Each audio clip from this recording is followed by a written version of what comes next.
അപ്പോൾ രാവിലെ തന്നെ നമ്മൾ ചെറിയൊരു പർച്ചേസ് ഉണ്ട് കേട്ടോ. അപ്പോൾ അതിന് പോകാൻ വേണ്ടി നിൽക്കുകയാണ്. ഇനിയും കഴിഞ്ഞിട്ടില്ല, എത്രയൊക്കെ ആയാലും ഇനി ഇപ്പോൾ വൈകുന്നേരത്തുണ്ടാവും പർച്ചേസ്, പറയാൻ പറ്റില്ല.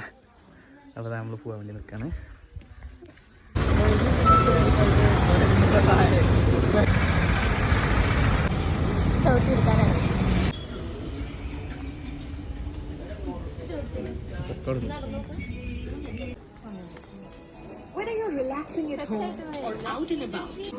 അങ്ങനെ ഞങ്ങൾ ഹലോ മച്ചന്മാരെ കണ്ടുവന്നു.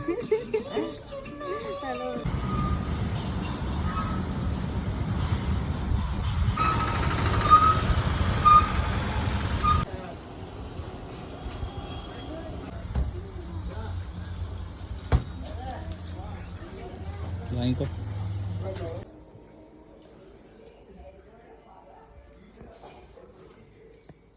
അപ്പോൾ നമ്മുടെ സാധനങ്ങളൊക്കെ വന്നിട്ടുണ്ട്. ഉച്ച കഴിഞ്ഞു. 2-2:30 3 മണി അവറായി. സാധനങ്ങളൊക്കെ നമുക്ക് ഓർഡർ ചെയ്തു.